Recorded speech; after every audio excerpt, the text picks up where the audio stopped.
Assalamualaikum warahmatullahi wabarakatuh. Pemirsa, kembali saya mengajak Anda untuk mendengarkan bincang-bincang kami di sini terkait bagaimana Dinas Perhubungan Kota Banda Aceh terus memberikan pelayanan terbaik.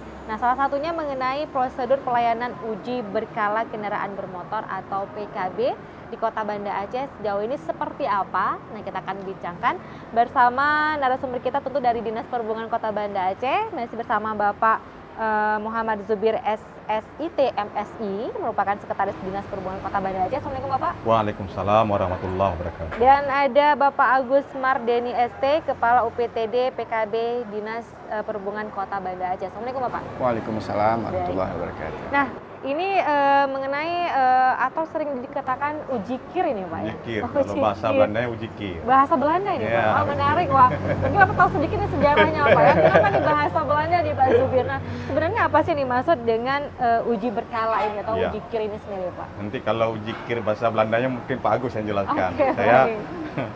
sesuai dengan aturan bahwa yang namanya pertama, apa dulu PKB itu? Pengujian kendaraan bermotor, yang merupakan serangkaian kegiatan menguji atau memeriksa bagian atau komponen kendaraan, kereta gandengan, kereta tempelan dalam rangka pemenuhan terhadap persyaratan teknis layak jalan. Itu yang penting. Yang penting apapun yang kita periksa, kendaraan itu layak jalan. Dan proses selanjutnya itu setiap 6 bulan sekali kita melakukan pengujian berkala atau uji berkala, yang merupakan pengujian kendaraan bermotor yang dilakukan secara berkala. Baik.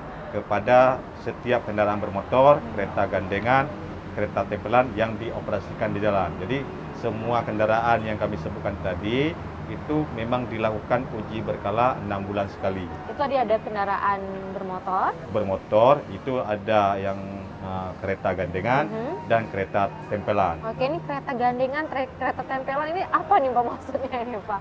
Contoh realnya apa ini Pak? Mungkin kereta tempelan ada truk tangki yang ada penggeraknya kendaraan utama, Iya. kemudian di belakang ada tempelan berupa Baknya itu Pak baknya, ya? Oke.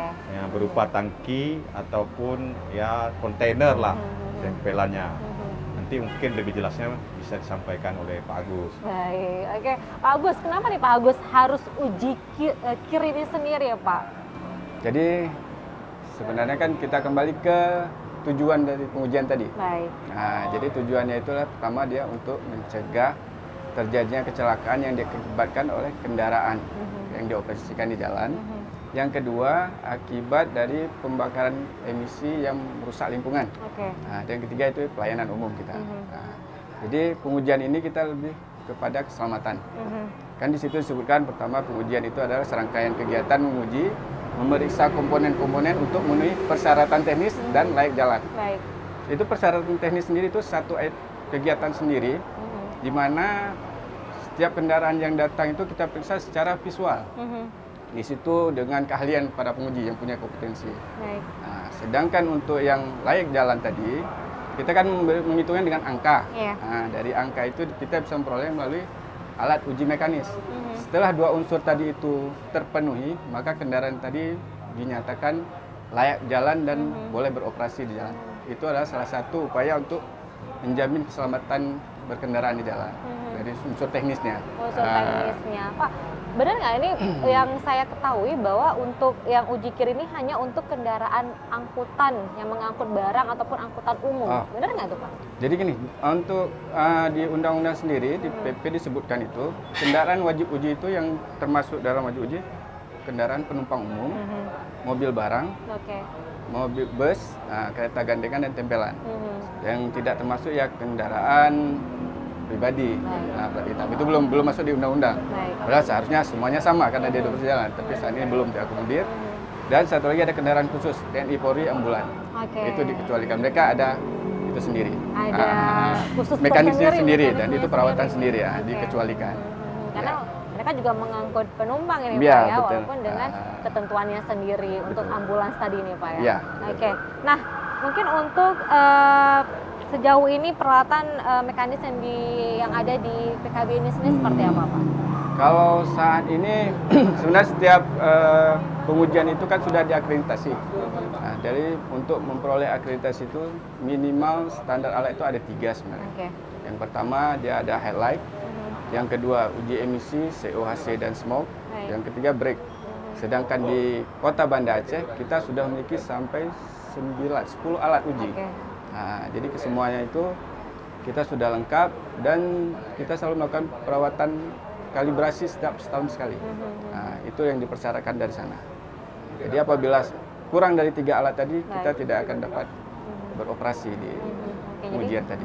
Harus memenuhi 3 alat ini minimal. tadi. Minimal 3 minimal alat. 3 alat. Nah, tapi yang sudah tersedia ada? Alhamdulillah kita udah 10. Ada 10 udah ya, 10. ada 10 peralatan udah 10 peralatan yang tersedia. Nah ini apakah setiap harinya itu ada selalu ini Pak yang uji kir ini ya. untuk kendaraan? Setiap hari yang kita lakukan karena dia kan berlakunya per 6 bulan. Ditetapkan aturan per 6 bulan. Jadi hari ini dia uji, dia 6 bulan ke depan kembali lagi. Besok lagi, seterusnya begitu. Jadi setiap harinya ada ini ada Pak setiap harinya. ya? Karena ketentuannya itu selama 6 bulan. 6 bulan selama 6 sekali bulan. uji berkala. Okay. Ya. Nah pasti bagi yang melanggar ataupun tidak menguji kir selama 6 bulan ini ada sanksinya tidak ini? Kalau sanksi dari administrasi sih kecil, tidak terlalu besar. Hanya sekitar 2% saja. Yeah. Tapi kan lebih besar sebenarnya pada saat pengawasan di lapangan. Yeah. Nah, mereka terkena razia atau pemeriksaan jalan, nah, disitulah sanksi yang beratnya seharusnya. Nah, di situ nih Pak ya, yang untuk kendaraan angkutan barang, untuk orang juga biasa untuk adanya razia-razia itu lebih ke uji kirnya ini ya. Betul. Sudah dilakukan atau belum, salah satunya seperti itu. Nah, jadi memang tidak ada salahnya untuk selalu uji kir ini selama 6 bulan nih Pak ya, ya. 6 bulan sekali. Oke, walaupun sanksinya juga kecil sebenarnya ya. Sebenarnya manfaatnya juga untuk mereka sendiri. Jadi mereka bisa mengetahui kekurangan di kendaraan mereka itu apa aja. Okay.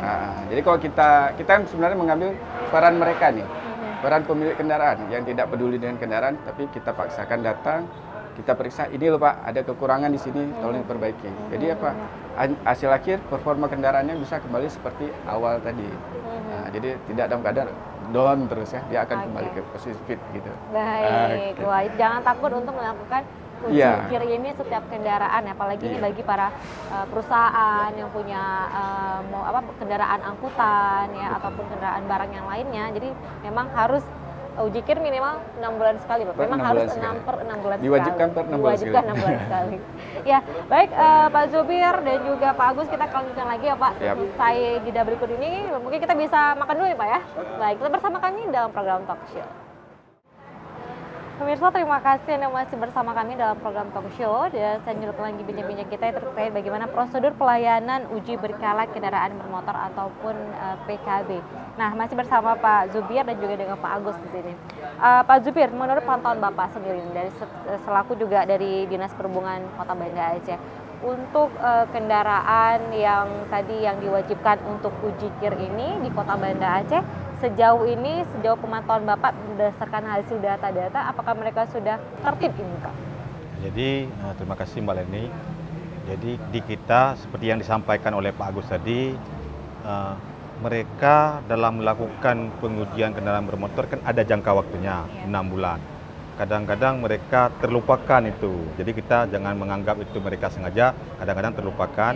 Jadi kita berupaya dalam tahun ini kita akan membuat semacam SMS Gateway untuk memberitahukan atau mengingatkan pemilik kendaraan. Misalnya seminggu sebelum mati uji berkalanya, jadi kita ingatkan Bapak Ibu pemilik kendaraan bahwa 6 hari ke depan atau 3 hari ke depan atau tanggal sekian kendaraan ada akan mati ujinya. Kami berharap supaya Anda melakukan pengujian berkala di pengujian kendaraan bermotor di Kota Banda Aceh. Itu kan itu imbauan diberikan secara apa ini Pak? Itu SMS Gateway. Nah, jadi kita ingatkan kepada konsumen atau pemilik kendaraan bahwa memang masa ujinya sudah berakhir. Jadi supaya mereka jangan terkendala secara administrasi dan teknis di jalan. Kemudian pengawasan lainnya, kita setiap minggunya dari Dinas Perhubungan Kota Banda Aceh di bidang pembinaan dan pengawasan keselamatan jalan, kita melakukan razia bekerjasama dengan Dirlantas Polda Aceh dan Salantas Polresta Banda Aceh Baik. melakukan razia di pintu-pintu masuk ke wilayah Kota Banda Aceh. Ada di Lumbata, ada di Penerut di depan Rumah Sakit Muhammad Raksa, ada di Simpang Dodi, ada di Krungcut, dan ada di perbatasan Darussalam. Itu ada di beberapa titik yang kita lakukan razia setiap minggunya.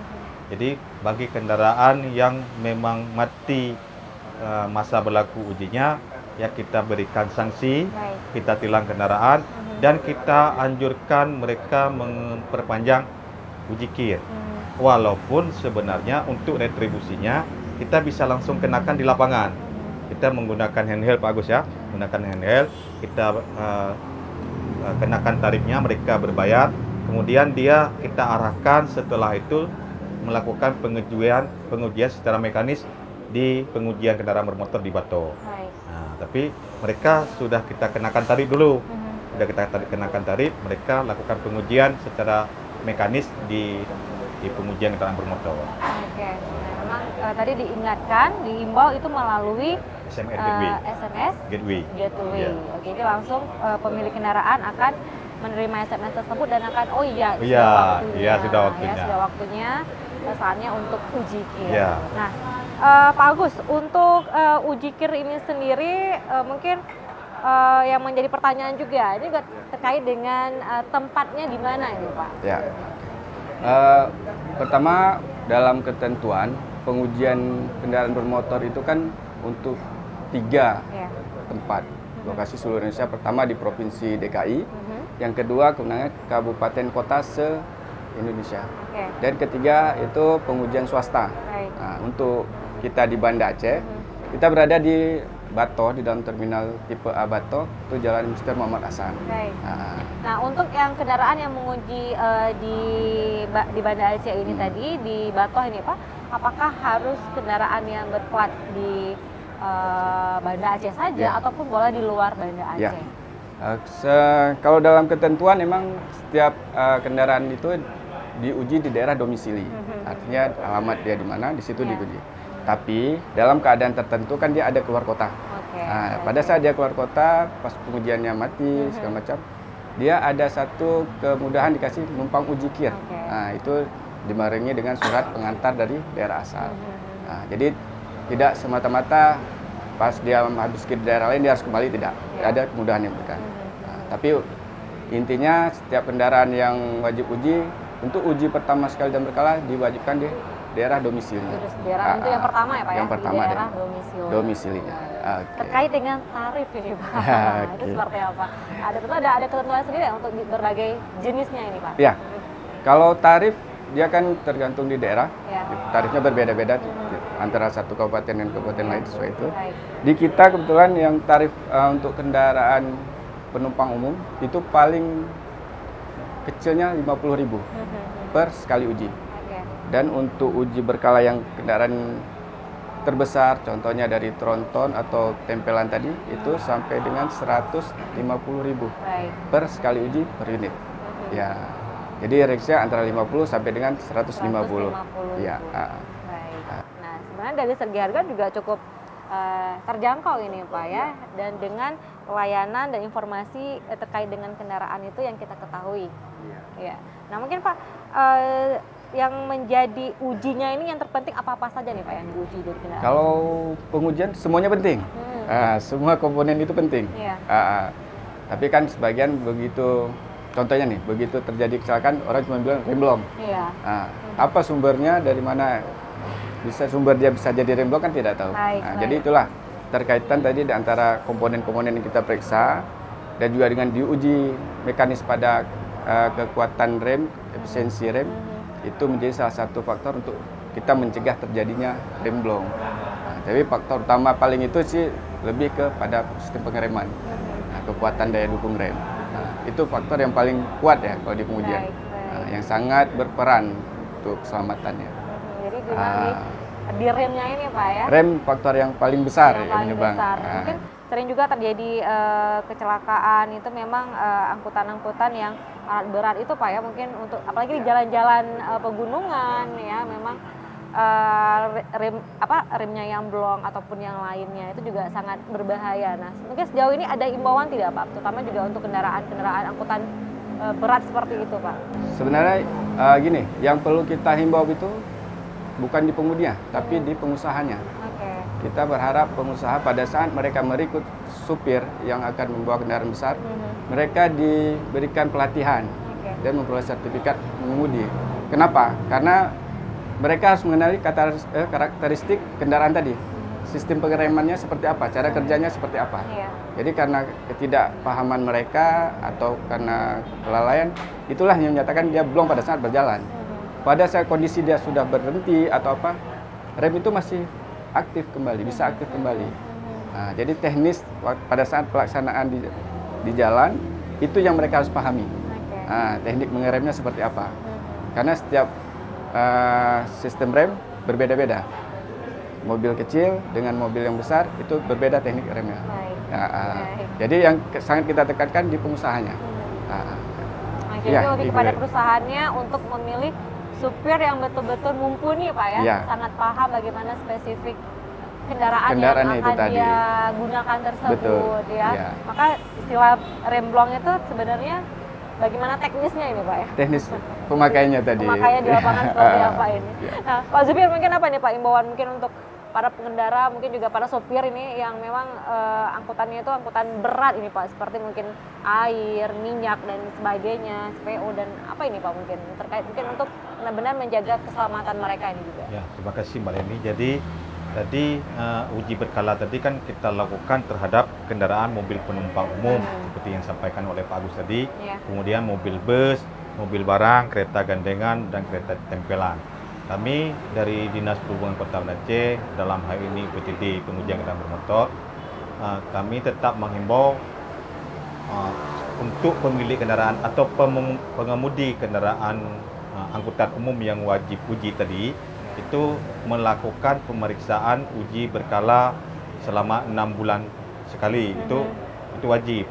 Itu kan minimal Pak Agus ya, minimal. Jadi itu tetap dilakukan pengujian berkala. Dan sebenarnya kalau angkutan umum yang setiap hari melakukan pergerakan, biasanya secara maintenance ringan itu brake-nya atau remnya selalu diperiksa. Karena dia kan komponen utama rem tadi yang harus berfungsi itu setiap hari harus diperiksa. Kalau kayak mobil-mobil bus itu setiap dia harus setiap hari. Ya, harus setiap hari melakukan pengecekan. Kemudian wiper yang hal-hal yang digunakan sewaktu-waktu dan setiap hari. Kemudian lampu itu kan yang digunakan karena kayak bus kita ya, pada umumnya beroperasi di malam hari. Itu kan hal-hal atau komponen utama yang harus dipenuhi, dan itu kan menjaga untuk menjamin keselamatan mereka juga. Dan di kita pun di Kota Banda Aceh ya alat-alat pengujian pun selalu kita lakukan pemeliharaan. Jadi supaya dia uji berkalanya akurat, ya alat-alat pengujian yang ada di kita selalu kita lakukan pemeliharaan seperti Pak Agus sampaikan. Setiap tahunnya kita dilakukan pemeriksaan akreditasi Pak. Itu oleh siapa ini Pak? Oleh Kementerian Perhubungan. Dalam hal ini dari Kementerian Perhubungan, karena ini kan muaranya semua ke pengawasannya oleh Kementerian Perhubungan. Jadi mereka yang periksa seperti yang disampaikan Pak Agus tadi, kita ada 10 alat mekanis yang sudah ada. Dan setiap tahunnya kita lakukan pemeliharaan berkala. Apabila memang sudah habis masa berlaku umur teknisnya, kita ganti. Dan tahun ini pun kita sudah berupaya ada alat mekanis berupa headlight untuk lampu, untuk pengujian lampu yang akan kita remajakan Pak Agus ya. Dan kita secara bertahap 10 alat tersebut selain kita pelihara, kalau memang sudah habis masa berlakunya atau umur teknisnya, kita lakukan pergantian. Tahun depan pun kita akan lakukan untuk brake, alat brake untuk rem. Karena seperti Pak Agus sampaikan, itu merupakan alat utama yang harus dipenuhi oleh pengujian untuk memeriksakan kelayakan rem kendaraan. Kemudian ada juga untuk sales lift, bagaimana bahwa ban tersebut dia apakah sudah miring atau kincup rodanya masih sesuai apa tidak sesuai. Itu makanya diperlukan alat pengujian yang sesuai standar. Dan insya Allah tahun depan kita sudah rencanakan menggunakan dana khusus untuk melakukan peremajaan alat tersebut. Baik. Nah, jadi supaya kita ukur atau kita uji dia mendapatkan hasil yang lebih akurat. Oke. Nah, sejauh ini tadi 10 alat tadi itu sudah lengkap tidak nih Pak? Kalau yang ada di Kota Banda Aceh di pengujian kendaraan bermotor Kota Banda Aceh sudah lengkap. Sudah lengkap. Tapi kan alat itu kan perlu dilakukan peremajaan ataupun sesuai dengan umur teknisnya memang harus kita ganti. Dan kadang kan namanya nama alat mekanik ini kan mengikuti perkembangan zaman teknologi, perlu dilakukan peremajaan. Karena kita untuk melakukan keakuratan pengujian perlu alat yang memang alat teknis yang lebih akurat. Lebih akurat. Jangan nanti kita menguji tapi alatnya tidak akurat. Baik, oke. Nah memang ini sangat penting sekali bagi kendaraan, khususnya juga sudah jenis-jenis kendaraan yang memang diwajibkan untuk melakukan uji KIR ini tadi per 6 bulan sekali, dan di Kota Banda Aceh tadi 10 alat tersedia itu sudah sangat lengkap ini Pak ya. Nah memang perlu adanya peremajaan, ya mungkin pergantian alat kalau memang sudah melampaui batas ataupun masanya ini sendiri ya. Nah untuk pemirsa di rumah juga jangan takut, apalagi bagi Anda yang memiliki kendaraan penumpang ya ataupun jenis kendaraan yang diwajibkan KIR harus melakukan KIR ini selama 6 bulan sekali. Nah pemirsa, kita akan lanjutkan lagi usai pariwara berikut ini. Pemirsa, terima kasih Anda masih bersama kami dalam program talk show ini, dan saya masih lanjutkan bincang-bincang sama Pak Zubir dan juga Pak Agus dari Dinas Perhubungan Kota Banda Aceh. Nah banyak sudah kita bincangkan mengenai bagaimana pengujian berkala kendaraan bermotor ini ataupun PKB. Nah kemudian bagaimana pelaksanaan uji KIR ini mulai dari alat, kemudian dari jenis-jenis mobil yang wajib melakukan uji KIR ini. Nah yang belum saya tanya mengenai bagaimana hasil ujinya ini Pak, outputnya itu berupa apa? Wah, apa yang membuktikan bahwa kendaraan tersebut sudah lulus dari uji KIR ini Pak Agus? Silakan Pak Agus. Baik, jadi pengujian tadi kan kita melalui proses 2 tadi, persyaratan teknis dan like that. Setelah ini semua tercover, kita kan proses 1 datang. Di situ kita sebelum kita menentukan dia lulus tidak lulus, kita panggil pemilik, kita sampaikan informasi kondisi kendaraan, baik dari dimensi, hasil dari uji, itu kan merupakan poin dari pelayanan umum tadi. Nah, jadi setelah itu semua terpenuhi sudah oke, baru kita terbitkan bukti lulus uji. Kalau sebelum di bawah tahun 2020 itu berupa buku uji dan stiker. Buku uji dan stiker samping plus plat uji. Plat 3 item. Ya. Item itu dulu Pak ya? Itu dulu.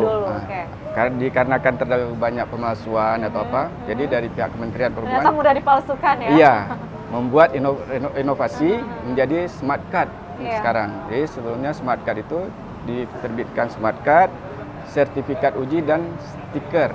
Nah, itu tahap awalnya. Pada 2022 ini berkembang lagi. Jadi menjadi kartu uji, sertifikat dan stiker RFID. Dan itu masanya bisa 3 tahun, ya 6 kali upload. Yang 3 tadi ini juga akan sulit untuk dipalsukan. Ya, karena kan namanya teknologi kan pasti tahun pertama ada ID aman. card-nya nih Pak. Yang kedua kan mereka juga akan mengikuti, tapi pihak kementerian akan berinovasi terus untuk menambah item-item itu tadi. Jadi mereka tidak sempat mengejar untuk membuat pemalsuan. Nah, ini juga untuk meminimalisir kecurangan ini Pak ya, kecurangan yang terjadi di lapangan terkait bagaimana uji KIR ini sendiri ya. Ada satu lagi Bu, untuk kartu itu sendiri dia memuat data identitas, data dimensi kendaraan dan hasil uji. Nah, jadi yang di sertifikat kita bisa melakukan barcode melalui HP boleh. Tersebut juga ada barcode-nya langsung. Ada barcode, kita bisa men-scan untuk mengetahui itu asli atau tidaknya. Jadi semua sudah dipikirkan sebagai sedemikian rupa untuk menghindari tadi kecurangan tadi. Dan kartu ini nanti akan dipegang oleh si supir. Ya, dan itu wajib ditempatkan di kendaraan tadi. Karena apabila pemeriksaan di jalan, mereka wajib menunjukkan bukti fisik yang jadi memang tadi itu.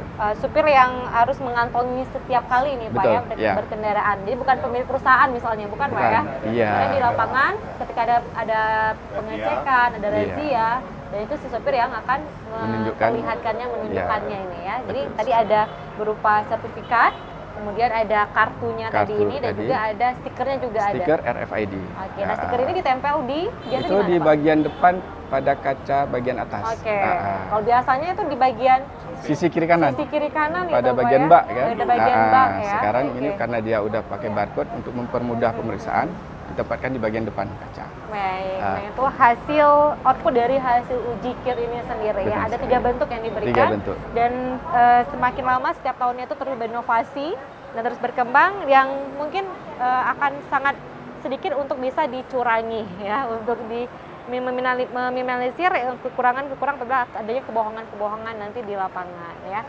Nah baik, Pak Zubir, mungkin apa nih Pak Zubir yang bisa Bapak sampaikan di segmen akhir ini, mungkin berupa saran Bapak juga, himbauan Bapak juga kepada masyarakat kita, silakan Pak.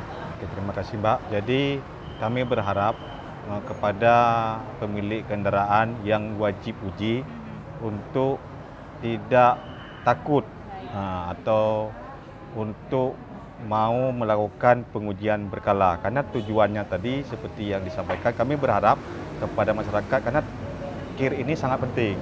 Karena tujuannya pertama tadi untuk jaminan keselamatan si kendaraan tersebut dan si pengemudinya. Kemudian kalau angkutan umum yang penumpang yang diangkutnya. Kemudian seperti yang disampaikan tadi, untuk apa uji KIR itu? Untuk mendukung kelestarian lingkungan. Jadi kalau seandainya memang, kalau dia memang bahan bakarnya solar, dia kan ada kadarnya yang merusak lingkungan. Dengan kita lakukan uji KIR, kita tahu manfaatnya, ini sudah melewati ambang batas. Kemudian memberikan pelayanan umum kepada masyarakat, bahwa uji KIR ini penting untuk keselamatan mereka dan untuk menjaga kendaraan itu tetap dalam keadaan baik. Nah, kemudian kami sampaikan juga informasi tambahan yang seperti disampaikan oleh Pak Agus tadi, bahwa sebenarnya tadi kan mobil penumpang umum sekarang ini kan sudah berkembang seperti kendaraan ojol, angkutan online.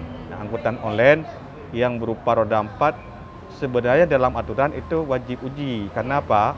Karena dia mengangkut penumpang. Tapi memang ada regulasi-regulasi tambahan yang harus diperbaiki, yang harus disempurnakan oleh pemerintah supaya kita di daerah bisa melakukan pengujian untuk kendaraan angkutan online tersebut. Karena mereka utamanya membawa penumpang. Karena yang selama ini untuk mobil angkutan umum itu kan yang kita uji angkutan yang dalam trayek. Misalnya Banda Aceh, Medan yang sudah ada trayeknya. Sedangkan ini kan angkutan online ini tidak dalam trayek. Kalau dia mau dari Banda Aceh Sigli boleh, Banda Aceh ke Aceh Besar boleh, ya kan? Itu, dan dia membawa penumpang. Selain dia memang kendaraan berfungsi sebagai kendaraan pribadi, karena dia angkutan online berbayar dengan menggunakan aplikasi dan membawa penumpang, berarti harus kita lakukan jaminan keselamatannya. Itu kami ke depan lagi berupaya berkoordinasi dengan pemerintah pusat dan yang angkutan online yang ada di Kota Banda Aceh. Oke, tentu ini kebijakannya harus segera juga ya Pak ya. Karena memang pelayanan dan juga keselamatan untuk pengguna dan angkutan penumpang online ini sendiri, penumpangnya. Baik. Dan Pak Agus, apa yang Pak ingin Bapak sampaikan? Silakan Pak. Ya, dari saya sih lebih kepada pemilik kendaraan wajib uji tadi. Kami menghimbau supaya pemilik melakukan pengujian sesuai dengan waktu yang telah ditetapkan, yaitu 6 bulan sekali, dan kita harap mereka melakukan pengujiannya di tempat yang resmi yang telah ditetapkan oleh pemerintah. Jadi itu demi keselamatan bersama dan juga untuk mendukung kendaraan yang berkeselamatan. Baik, terima kasih Pak Agus dan terima kasih Pak Zul atas kesempatan hari ini. Semoga bermanfaat apa yang kita bincangkan. Dan saya Frelly mohon pamit. Wassalamualaikum warahmatullahi wabarakatuh. Waalaikumsalam warahmatullahi wabarakatuh.